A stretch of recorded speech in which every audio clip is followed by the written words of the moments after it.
the Sound Like Us podcast, where we get the bedroom rock stars out of the bedroom and out into the world to hopefully get them the recognition they deserve. During the interview, we get to know an artist by asking about how important music is to them, from how their early lives shaped the musician they became, and their first taste of live music to their first foray into writing and producing and what they have planned for the future. Please like, follow, share, subscribe in all the usual places: Spotify, Apple Podcasts, Amazon Podcasts, Instagram and YouTube. Big thank you to everyone that's done so already. Please spread the word far and wide to your friends and family, and even that annoying prick you sit next to at work. If you like the podcast, please subscribe on whatever podcast platform you use. This helps give the algorithm a big old slap on the chops and gets those musicians even more of the exposure they deserve. If you're a musician, singer-songwriter, rapper, producer, DJ, MC, or even, God forbid, a drummer, and you fancy joining me on the podcast, please don't hesitate to get in touch and we'll get you on. We are also proud to announce that we've partnered up with our mates at East London Recordings. East London Recordings is an independent record label run by independent artists for independent artists. East London Recordings has grown into an influential label committed to helping artists realise their full potential. We will be working with East London Recordings by interviewing their artists on the podcast, giving them more exposure on their background, what inspires them, where they are performing, and what music they have coming out in the near future. There will be many more things to listen out and watch out for, so keep those eyes out and ears peeled. Thanks for listening and enjoy the show. Welcome to the Sound Like Us podcast and to today's guest, singer-songwriter Tory Wise. Tory, good morning and welcome to Sound Like Us. How are you doing today? Good. Thank you so much for having me. Good morning. No problem at all. Really pleased to have you on. Right, let's start by having you telling us a little bit about yourself. Goodness, how far back do you want to go? Right to the beginning. Moved to London in 2022. Before that, I had a pretty hard time during the pandemic, and I'd done all the right things that you should do as a daughter and as a person in today's society. And I decided even if you make all the right decisions, you can still end up kind of miserable. Well, unbeknownst to my parents and everyone around me, I bought a one-way ticket to London, and I didn't really know how I was going to figure it out. Didn't have a job, had a little bit of money saved up, and I just moved here and started chasing my dreams as a musician and went to grad school, and I've been releasing music slowly ever since. Okay, so how did they react once they found out you were going to London? My mother was not so happy. There No. were some words. I think it all came from a place of love, though. She was just scared and she wanted to keep me safe and she didn't quite know what was going to happen halfway around the world. I'm pretty sure, though, my dad was just like, oh, how fun. So different reactions. Yeah, I guess people can have sort of two reactions when people say they're going to London. People can read the headlines and think, "Oh, London's really violent and stuff." Well, it's not Yeah. really. It can It was be, right but after the war in Ukraine started, too. So my mom was like, you want to go closer yeah, to that? When the heart calls. yeah. When the heart calls, and London's is a hell of a place. It's a hell of a place to come. Well, I've completely fallen in love with it since. I never really had an affinity to London before that. It was a little bit No. of, so I hadn't planned on moving here when I flew here. I was just going to bounce around Europe for a while and stay with some friends that I'd met studying abroad and Yeah, people that I'd met when I was volunteering as well. So I'd had some friends throughout Europe. But I yeah, was praying one day when I was up in Scotland, and this little voice in my head just said, go back to London and stay there. And I yeah. was like, London? Like, I much prefer Edinburgh. My undergrad is in history. So I love the ancient city of Edinburgh, but it was just insistent, the little intuition, I guess, now. And so I came back here, no visa, no apartment, no job, and just figured it out one step at a Yeah. time. And that was 3 years ago. And London's a great base if you want to go all around Europe and stuff like that. It's a great base to sort of The fly city has around. totally grown on me. I love it here. Yeah, great. That's good to hear. Right. So, how did the music that your parents and your family listened to influence you while growing up? So there was a lot of classic rock played in our house, but to be honest, there was a lot of everything played. So that was a big influence in that, like, you don't really have to stick to one genre. You can enjoy everything. My Mhm. dad listened to a lot of like the Eagles and Pink Floyd. So I really enjoy that kind of sound. My mom would listen to like John Denver. So Okay. lots of old stuff. And I think, how did it influence me? I think it gave me a license to create whatever I wanted. And instead of having to stick to one thing, just kind of go with whatever feels right in the moment. Yeah, yeah. So, what part of the States are you from? So I was born and raised in San Diego in California, and we moved to Michigan when I was like 9 or 10. And so I Okay. spent my teen years in Michigan. Okay, cool. Did those places have a kind of effects on your music at all, or were there any like inspirations from there? Well, I definitely got into country a little bit more when we moved to Michigan. It's north and it would be considered the Midwest, but they listen to a lot of country. So I think that plays into, again, my permission to dabble in kind of anything and everything. Mm, Growing up in California, there was music. I mean, it's the, home of the music industry, so there was music yeah, everywhere. That yeah, also gave me a little bit of permission to try. It's like, growing up in California, it's like anyone can make it. Um, when I was a kid, my dad used to drive me up the coast to LA for auditions. So that world was always kind of available to me as a kid. And so that yeah. dream started at a pretty young age. Okay, cool. Yeah, I've been to California. It's an amazing place. What part? LA, Lake Tahoe, and Lake San Tahoe. Francisco. Awesome. Do you know what part of LA? Where did we stay? We actually stayed in a hotel in Okay. which was a bit random. I think we booked the hotel and realised we couldn't get a refund in it. My dad grew up in Santa Monica, so I miss it out there. Yeah, it is beautiful. So, were there any particular experiences with music in your hometown communities that helped to shape you musically? Yeah, I mean, I grew up going to church, and so Christian music and worship music was always a part of my life growing up too. So, in the most recent years, I've started listening to the music that I grew up with in church, and Okay. so I always understood that music could be a way to connect to something deeper and something higher, and really evoke emotions and feel Mm. a real sort of spirit while you sing. So, yeah. Yeah, I was brought up in the Christian church as well in Croydon, and music is a massive part of it because there's the spirituality part of it, and you've got the congregation all singing from the heart, and Hmm. it really There's just kind of something works. about it. I used to say that I love singing. I think it's my Mm. favorite thing in the world. And I used to say when I'm singing, I think that's when I'm closest to God. You can get into like a flow state and something. And in my most recent years too, I've been studying like the science behind it. And, there's breath work. You're stimulating the vagus nerve when you're using your vocal cords. So there's all sorts of stuff that does point to that you are kind of actually closer to God when you're singing. Yeah, yeah, it takes you to that higher plane or Hmm. closer to the higher plane, I think. And just music in general. Yeah, I totally agree. Completely agree.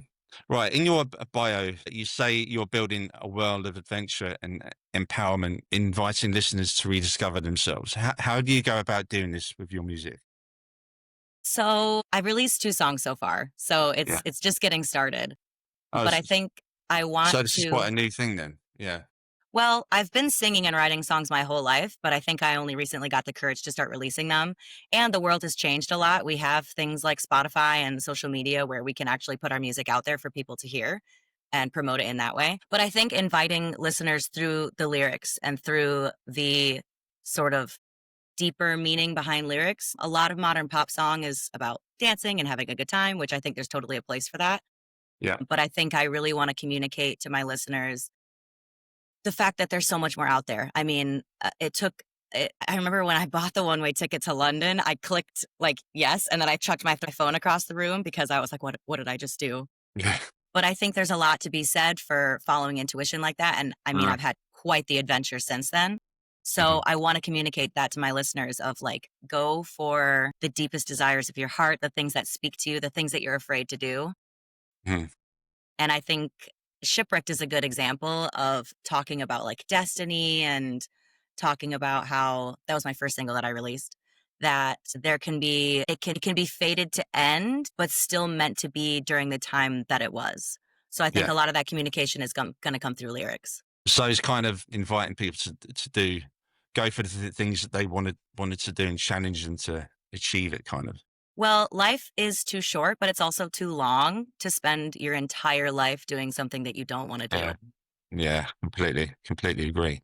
So talking about how you having moved to London in 2026, what effect do you think being in London has had on you both, I guess, on a personal level and music and as a whole? Oh my gosh, so much. I had I had an English roommate when I first moved here, and he had was lived in London his whole life, and he asked me what it was that I liked so much about London, and I just said, when I first decided to stay here and come back from Edinburgh. And every time I go back home to Michigan and then fly back, and I'm on the train back to wherever I live at the moment, Yeah. I I'm on public transportation and I just look out over the city and I feel possibility. Like I feel opportunities. And I don't know if it's being so far away from home that makes me feel that way or if it's London Yeah. itself. But yeah, opportunities and potential. Yeah. I think because talking about being on trains, from my work, I'm a train driver. Cool. So Tuesday, I was driving into London, coming up from Croydon, and you come up sort of going into London Bridge, you sort of come up and you can sort of see Canary Wharf, you can see the Square Mile. At night, it just looks incredible. And you Hmm. just think, my God, that's beautiful. I might not like what goes on in those buildings and all those things and things like that, but you look at it and you see there's history, Hmm. there's opportunity, there's possibilities, there's people from all around the world there, and they've made it what that city has become. It feels like magic, doesn't it? Yeah, yeah. Especially when you're walking along the Thames at night, I think. So is the vibe in and around the music scene here vastly different to what you've experienced before? I think every place has its own energy and Yeah, pulse. yeah, And London is definitely fun. Speaking of opportunity, it's like there'll be my roommate and I last year, there was a pop-up Halsey show and we just went, which is not something, I mean, growing up in California and then moving to Michigan, there definitely was a change of pace in terms of, okay, look, I have fallen in love with Michigan since I've left. This is the grand yeah, irony of life is once you leave something, you realize how much it meant to you. But in terms of the music scene, there wasn't too much going on in Michigan as there was in California. So I did feel that lack. London is really similar, but also different to California. There's still that music scene, but it feels a bit, I don't want to say grungier. And when I say grungier, I think I mean it in a good way. A little more underground, a little more, yeah, grungy. I think there's also there's just a difference in culture as well. So like the music here is just completely different. So my algorithms have completely reset themselves and shown me different music that's more European. And yeah, so it definitely feels different than the places I've lived before. yeah. I guess London has a more of a underground vibe because it's such a big city, and maybe the weather's had a bit of an effect. Like San Maybe, Diego's a lot sunnier than right? London. I also think that there's more and maybe I mean it's been years since I've lived in California, so maybe this is different, but I do think there's a little bit more support for independent artists and smaller artists and the UK does a really good job at supporting smaller artists and pushing them up. Yeah, that's good. That is really good. Well, I think they just have a really appreciation for any and all kind of music. Yeah, yeah. I mean, there's venues here for every kind of music, Yeah, whatever you choose, grime to rock and roll such to cool venues too. opera. Yeah, absolutely. Is there a specific piece of music that transports you to another time or place that maybe brings back kind of memories or emotions that you can think of? I think there's tons. Have you ever like listened to a song that shows up on your, algorithm or you hear it out and about and you're like, "Oh my Yeah, gosh, I haven't heard this song for years," and you remember every single word. yeah, So there's a lot of like these pop stuff like Britney Spears and Backstreet Boys that will take me right back to growing up in California.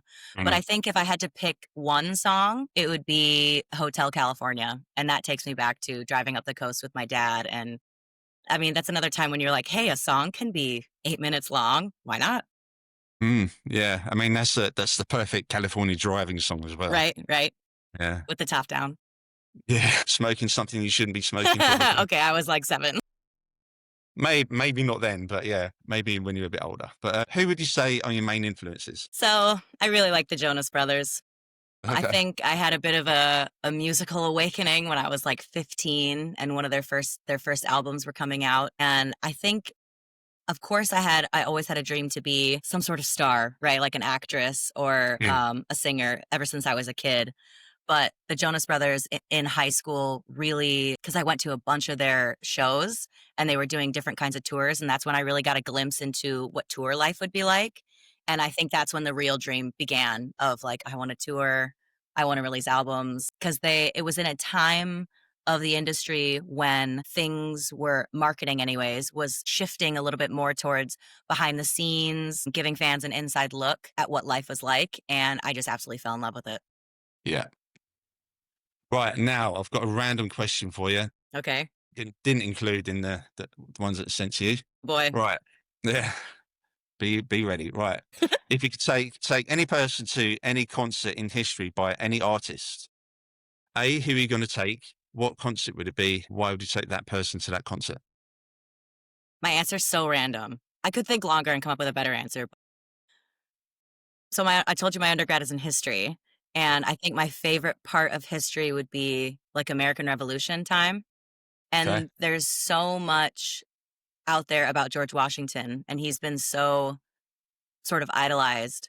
And so I think I'd take him because I want to get to know the real George Washington. Okay. I would take him to a Jonas Brothers concert. I'm not going to any other concert. I'm going to a Jonas Brothers concert, and we're going to be front Wow. row. We're going to be front row. Yeah. And what was the other parts? Who would it be? What concert would it be? And why would you take that person to that concert? Well, first on the way there and on the way back, we'd be having girl talk about the Jonas Brothers, and I'd be introducing him to a whole new world of modern day music. I think you'd have to explain a lot of things to him. Exactly. I think that would be the fun of it, is just Yeah. teaching somebody from the past. Yeah. And he'd probably be like, wow, you guys don't really have any problems now. Like, I was fighting for independence, and this is what you chose to do with your independence. Yes. Wow. I was not expecting that. think- You know? I think maybe my one would be Henry VIII to a Coldplay concert. Maybe, I don't know. I love how like American my answer was and how British your Yeah. answer was. Yeah. I mean, I might have to change the Coldplay, but I'd never go to a Coldplay concert. But No, I've heard really good things about Coldplay concerts. yeah, I think they're probably quite good. Just don't get on the camera Right. or go alone. Yeah. Right. Or just don't be doing anything shady while you go. Yeah, completely. Right. What was the first piece of music you ever wrote? So, I mean, the first piece of music that I wrote that I released was Shipwrecked. I think I was writing songs as a teen in my bedroom, which may or may not be released in the future. I'd have to find some old diaries to see if I could remember all the lyrics and the guitar chords. I think I first picked up a guitar when I was 16, and I was like, I can make my own music. Yeah. But if we're being technical, I think I didn't write it, but I was just singing a song with the Girl Scouts when I was like 8. And it was called Cool Girl. And it was just about being a girl and being cool. And it was lame, but I mean, I was a kid. Well, yeah, we all write lame songs back when we're that kind of age. Right. I've still got the book of where I've written my first songs, and I really don't want to look at that again. Oh, that's cute. Awful. I will release it, but I'll release it to the bin. Right. Do you recall the first concert you ever went to, or the first live performance? Think. Again, it was with the Girl Scouts. I think it was Ricky Martin and Jessica Simpson. I can't think of one before that. And I think that was it. It was pretty cool. Okay. Whereabouts was that? It was in San Diego, I'm sure. And we had like lawn seats. But I remember how big they were on the screen, and you felt like you were up close. It was cool. Cool. So tell us about your single Shipwrecked. So Shipwrecked was the first single I released a couple years ago now, as in tell you about the story behind it, or Yeah, and what the process of inspired it, making and yeah. My ex Yeah, inspired it. I've touched on this a little bit before in terms of like how I want my lyrics to have an impact on my audience. And it was one of those, he had said something to me that he said, what a waste of 3 years. And because, we dated for roughly 3 years. And I thought to myself, I think the experience with him started me on the spiritual journey. I grew up in church and I've always had a sort of faith, but I think that's when my faith became a bit more personal to me, in that life makes you who you are, and nothing can be a waste because it makes you who you are at the end of the day. And I would never have traded those 3 years because I learned so much. And so one of the lyrics is, don't say you throw it away, and the lesson is in the rubble. So just because it didn't work out doesn't mean it wasn't meant to happen when it did happen, and that there weren't lessons to be learned from that. Shipwrecked will always hold a special place in my heart because it was the first song that I released, and I mean, it was so nerve-wracking releasing it too, because it was like, this is about somebody, and they I don't know if they know it's about him. I haven't talked to him for years, Yeah. but I'm sure his dad follows me on TikTok. And so it's vulnerable to put what you want to say out there and know that people are going to receive it however they're going to receive it. Yeah. But I'm really proud of it because it took bravery to take that first step, and it's how I met my producer and my artist coach now, and my vocal coach, and sort of the team that I started building around me. That was the song that introduced me to all those people. And so yeah. And I guess once you put the song out there, it sort of stands on its own, doesn't it? And shows its own strength. Yeah, I mean, I've received a lot, 'cause I don't know about other artists, but at least sometimes I go through phases in the song where I love it and then I hate it, and then I love it again and then I hate it. And so I don't have an unbiased ear to how it actually sounds to people, and the feedback I got from that song was amazing. People actually really loved it. So Yeah. I was happy to hear that people liked it. So where did you record it? Who did you work with in production and stuff? So I met him on TikTok, actually. I think I actually met his girlfriend first. And his name's Dakota. Well, his artist name is Dakota. His name is Chris. And they were London based as well. And then they went to Bali, and I think now they live up north in and around Leeds area. And so, yeah, I was in the studio in London with Chris, and poor guy, it took me a long time to release that song because I kept wanting to change things because it was my first one and I was kind of scared, and I kept having different ideas and changing my mind. But yeah, Dakota Music, he's amazing. He can read my mind. He's just like a musical sound wizard. Right. So is he kind of your go-to if you want to have a song you needed to work on? Yeah. I mean, I'm always open to collaborating, and I mean, I love musicians and creative, like-minded people, but I really enjoy working with Chris.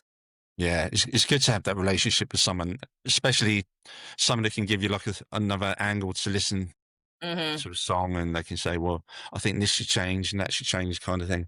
Mm-hmm. I think it's kind of crucial. So what was the first live performance you ever did yourself? It would have been like 4 or 5, and I think I was in preschool, and it was Go Tell It on the Mountain at church. Yeah. And I just remember I sat on the edge of the stage too. Like they pulled up a mic, and I sat on the edge of the stage with my feet dangling off. Yeah. And I just remember feeling so comfortable and like, yes, of course, I belong here. This is my stage. Yes. Everyone just sit down. You're welcome. Listen to me. Yeah. Cool. Looking back, out of all the performances you've done, what would you say is your favorite, your best one? I don't think like I could pick a favorite. This is one of the questions I was like, how do I answer this? Mm. I mean, there were performances I did with a group called Hark Up back in Michigan that were really fun. But a more recent one that I really enjoyed, I did a cover of All I Want for Christmas by Mariah Carey. And that's just a crowd favorite. Everybody loved it. Yeah. So, you know, the beginning part when she's doing all the riffs and like, all I want for Christmas. Mm. The whole crowd was singing with me. And so it's fun to introduce the Christmas season like that. So I think I'd pick that one. Cool. Yeah, you can't avoid that song this time right? of year. Everywhere you bloody go. I know. But... Sorry. It's all right. It's like going to a shop. All right, she's on. Yep. It's Christmas time. Yeah. She's thawing. Yeah. Right. Is there a particular venue that stands out in your memory as a favorite place to perform? This is another one. I was like, how do I answer this? I think I'm part of a group called Some Voices in London. They're amazing. So much fun to sing with. And we did a show at, I think it's called the Clapham Grand. Yeah. I know. That building is just so cool. I love an old theater vibe. Well, that's what performing in London has been like a completely other world. Because in America, the venues are very modern, which I love. And I love all the technology, and it's really cool. But there's something about singing. It feels like Phantom of the Opera. You know what I mean? In like an old theater with all the tech still there and everything still modernized. But the building is just stunning and gorgeous. Yeah. I've been there quite a lot for... back in my days when I was nightclubbing and stuff, and it's got quite a very musical kind of feel about it, like an old school musical feel. It must be a great place to perform. It is, standing on the stage and looking out over like where the audience is and all of the detail that goes into the ornamentation of the building itself. That's been so well preserved. It's stunning. Oasis just played there about. Really? Yeah. So did a secret the gig. same place as Oasis. Right. So what other venues have you played in London? Oh my gosh, don't ask me that question. We did like a church in Bloomsbury, which is really cool. Mm, We do a lot of pop-up stuff, so, like, mm, outside. And so they'll set up the stage, like, on the side of the river, yeah. or we did a parking lot once. What's that place called where the Wicked premiere was? Not this one, South Bank Center? South Bank Centre, yeah. Yeah, right on the river. On South Bank, yeah. Yeah, I also graduated in that venue too, but we did a performance with, Self Esteem released her book a couple weeks ago, and we did a performance, for that event. That's a cool Yeah. venue. Yeah, I do like the South Bank. It's a really cool venue. There's Mhm. you get a lot of people busking around there, and Mhm, it mhm. is really cool. Right, another random question for you. Gosh. If you could save 5 albums by 5 different artists from a burning building, which 5 you're going to choose? Can I just name 5 Jonas Brothers albums? If you want, I come can't back to that if you like. I can't okay, let me think about it, because 'cause I'm like, do I go old school or, like, do a mix? I'd have to go through Choose my s whatever comes to your heart first. Okay, let's come back to that question. Yeah, cool. Right, 5 what is albums. your favorite all-time song of yours to perform live? Like one of my own or any song ever? You can choose. You can choose. I haven't actually done it, but I think Shipwrecked would be a Yeah, surreal moment. yeah. That would be a proud moment as well, I think. A what? That'd be quite a proud moment for you, I Yeah, reckon, exactly. given it's your first single and stuff. Yeah, my baby. Right, what are your earliest memories of recording? Did I do any recording in San Diego? I don't think I did. I think so. My godmother's late husband was in radio and we visited him. Gosh, I must have been, I don't know, early teens because High School Musical had just come out and he indulged me. And I just recorded, like, what was it, Breaking Free? I think it might have been one of the hits from High School Musical. So Right, I okay, think that might have been my first recording okay. session. How did that go? Was it good? Nerve-wracking or? No, I mean, I was having a blast. Like, it just, was in awe of all the equipment and, um, obsessed with the sound of my own voice. So, having a good time. Yeah, it was fun. Oh, good. Uh, you've spoken about how you record now with your producer. So, do you do any home recording or anything, or do you Yeah, like record? so I do have a setup at home with this mic here, and so we do the official stuff in the studio, but I'm working on a single right now, actually, and he sent me the demo for all the instrumentals, and I just couldn't wait. I can't, couldn't wait to get into the studio. The ideas were already coming to me, so I have a setup here that I don't know if we'll use those vocals or if we'll use the ones that we end up using in the studio, but for Shipwrecked, we laid it all down in the studio in London, and then I had some additions and some changes I wanted to make once I Yeah, think I was home visiting family, and my parents have a set up studio in their office as well. So ad libs, extra ahs here and there. Yeah, so both. so that's cool. So you kind of do the demo at home, and then you might sort of send it to the producer and Yeah, well, work stuff out. he sent me the instrumentals and there's this really cool outro bit and I wanted to layer on vocals over the outro. And so I'm that person who second guesses what I make after I make it. And so I made it all and I was having like, when you get in the flow state when you're making music. And then afterwards I listened to it and I was like, is this good? I don't know. Like it felt good when I was making it. I was having such a good time, but I don't know if it's actually anything usable. And so I sent it Mhm. to him to just say like, is this cool? And he was Yeah, like, that's dope. Send over the isolated vocals. Like I'll layer it in. cool. That's cool. So, is there a track of yours that carries a deep personal meaning for you?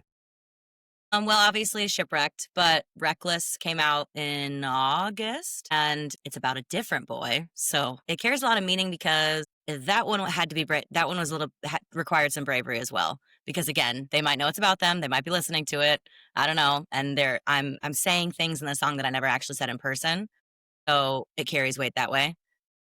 And it's special to me because it sounds a bit more like 2008 pop, something that you might hear on Yeah. Disney Channel.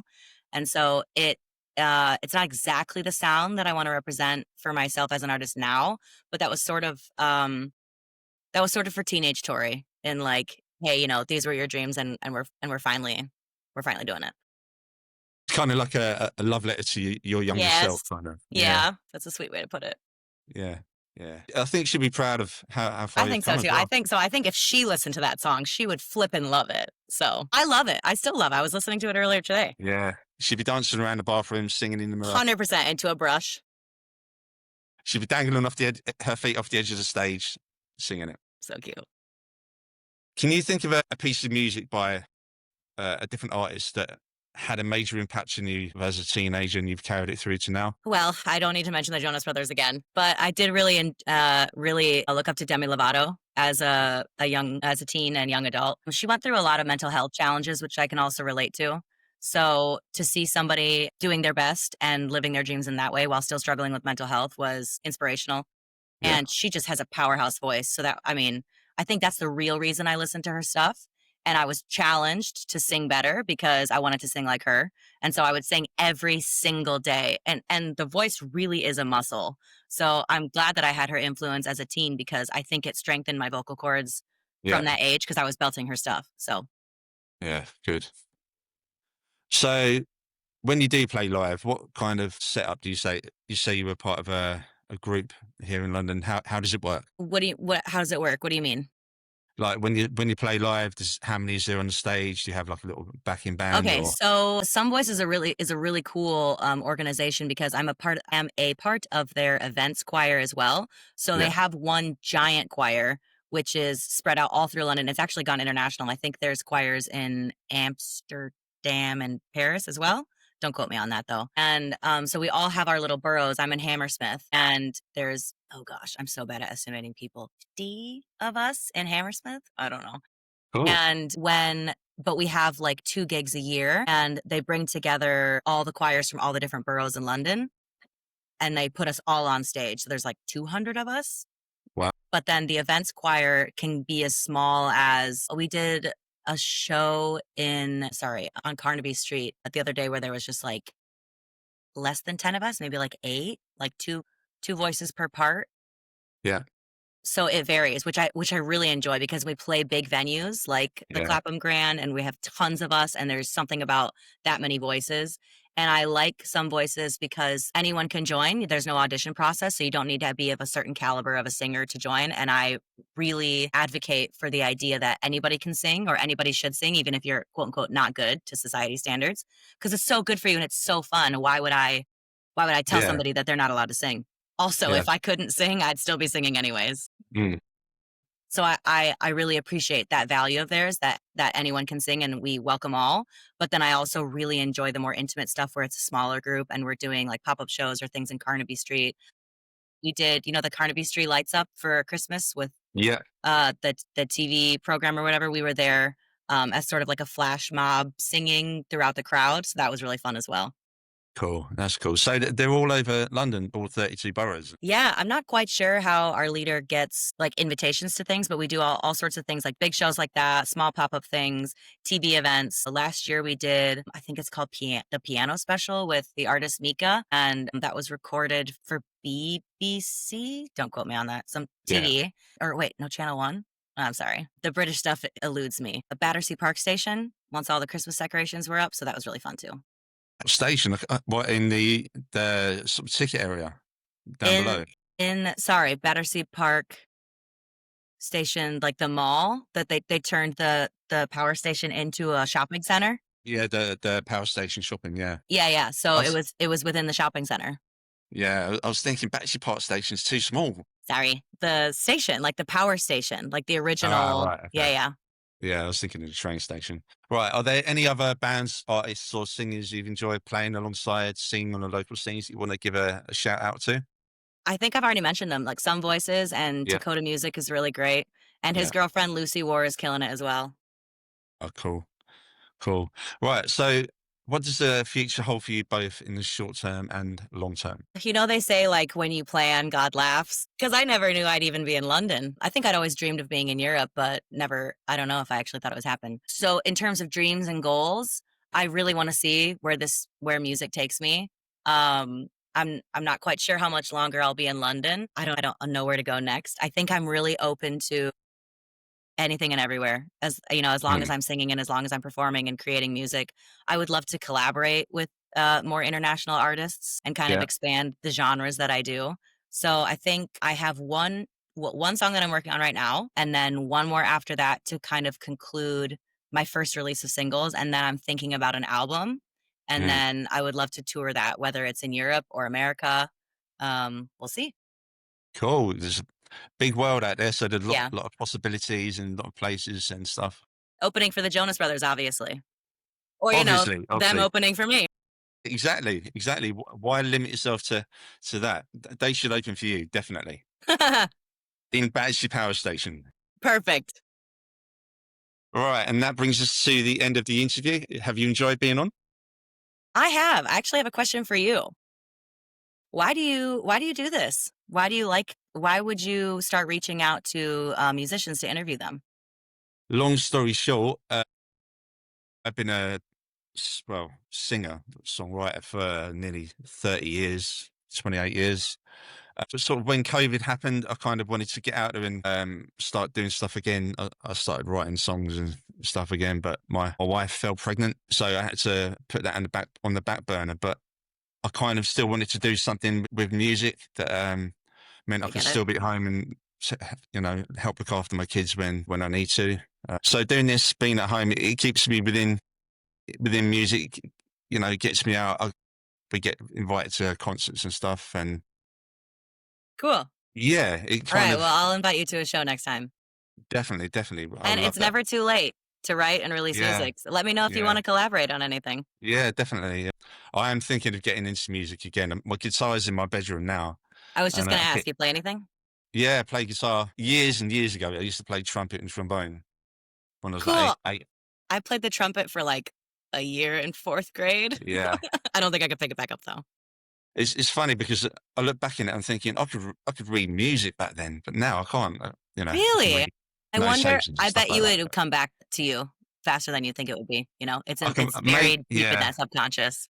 maybe I can play by ear. Maybe I can do that, but That's cool. I would have to learn the music again and stuff. Right. So, do you want to reiterate to people about what you've got coming up and your new releases and stuff? Yeah, so I guess I'll announce it here. I haven't yet, but my next single is called Hotel Rooms.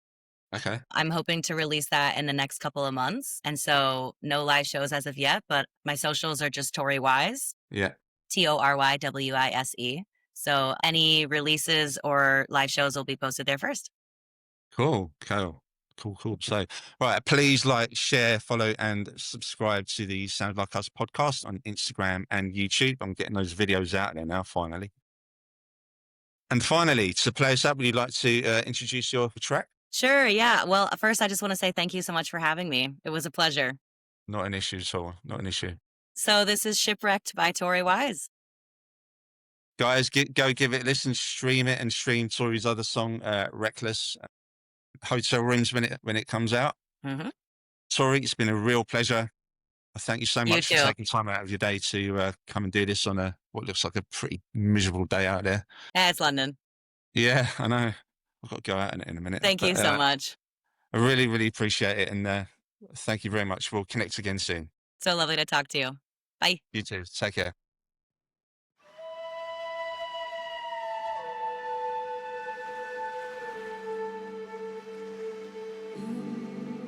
You were the tide, here one moment, gone the next. Swept out, couldn't catch my breath. Inescapable.